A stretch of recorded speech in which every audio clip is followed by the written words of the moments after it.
బులెటిన్లో breaking news చూస్తున్నాం. TDP రెండో జాబితాను విడుదల చేసింది. మొదటి జాబితాలో 126 మందిని ప్రకటించిన చంద్రబాబు 15 మందితో సెకండ్ లిస్ట్ను ప్రకటించారు.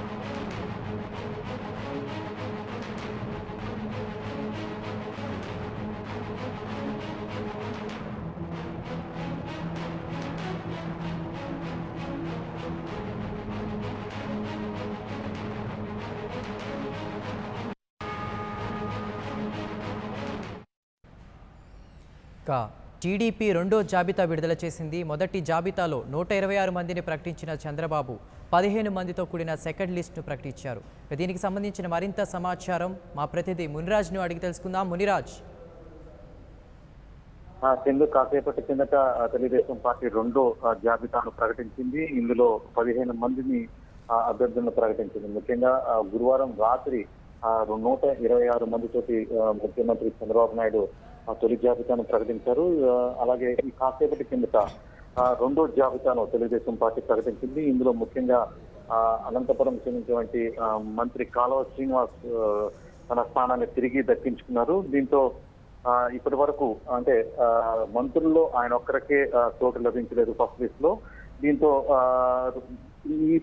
దీంతో రాయదుర్గం నియోజకవర్గం నుంచి మంత్రి కాలువ శ్రీనివాస్ కు తన సిట్టింగ్ స్థానాన్ని నిలబెట్టుకోగలిగారు. అలాగే చిత్తూరు స్థానానికి సంబంధించి ఉత్కంఠ కొనసాగుతుంది. ఎందుకంటే డీకే సత్యప్రభను రాజంపేట పార్లమెంటు స్థానం నుంచి పోటీ చేయాలని చెప్పి టీడీపీ అధిష్టానం నిర్ణయించింది. ఈ మేరకు ఆమెకి పూర్తి స్థాయిలో అధిష్టానం తన కోరికను ఆమెకి వినిపించడం జరిగింది. దీంతో ఆమె కూడా చంద్రబాబు నాయుడు 2 సార్లు కలిసి తనను చిత్తూరు నుంచే ఎమ్మెల్యేగా పోటీ చేస్తానని చెప్పి ఆమె స్పష్టం చేశారు. అయితే అధిష్టాన నిర్ణయం ఫైనల్ అనేసి ఆమె నిన్న చంద్రబాబు నాయుడు కలిసిన సందర్భంగా కూడా స్పష్టం చేశారు. దీంతో ఏఎస్ మనోహర్ ను చిత్తూరుకు ప్రకటించడంతో ఆమె దాదాపుగా రాజంపేట పార్లమెంటు స్థానం నుంచి పోటీ చేయడం ఖాయంగా కనిపిస్తుంది. మరోవైపు కాగిత వెంకట్రావు కృష్ణా జిల్లాకు సంబంధించి కాగిత వెంకట్రావు కూడా ఈయన సీనియర్.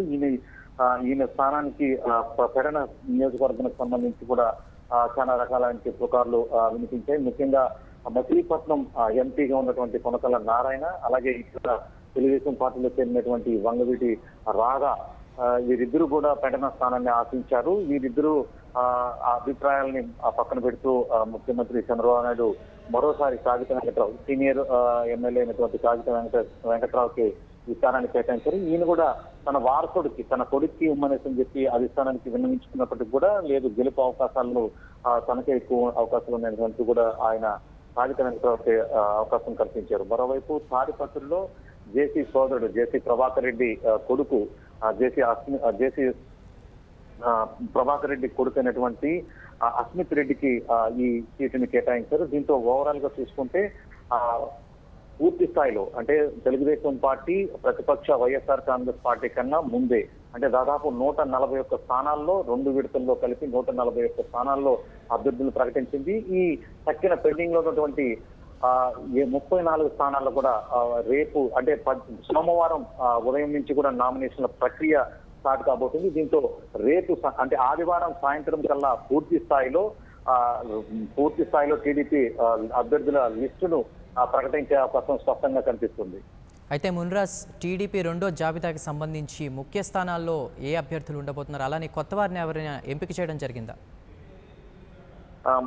పూర్తి స్థాయిలో సిట్టింగ్లకే ఎక్కువ భాగం రెండో లిస్టులో కూడా పూర్తి స్థాయిలో ప్రాధాన్యత ఇవ్వడం జరిగింది. దీంతో కొత్త వారికి అంటే వారసులుగా జేసీ అస్మిత్ రెడ్డి తాడిపత్రి నుంచి ఇచ్చేశారు. అలాగే పాత వారికే అంటే గత ఎన్నికల్లో పోటీ చేసి ఓడిపోయినటువంటి ఉరవకొండ నుంచి కూడా టీడీపీ సీనియర్ నేత పయ్యవల కేసు ఉన్నారు. ఆయనకి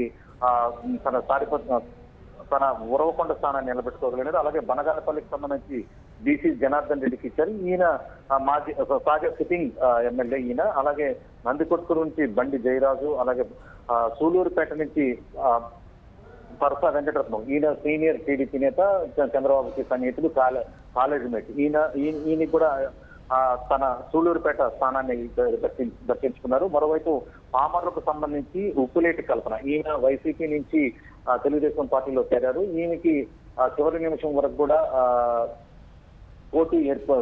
తీవ్రమైన పోటీ ఎదుర్కొనింది. దీంతో మొదటి లిస్ట్ లో ఆయన పేరు దక్కకపోవడంతో రెండో లిస్ట్ లో ఆయన ఖచ్చితంగా తన స్థానాన్ని నిలబెట్టుకోగలిగింది. Right Muniraj, thank you.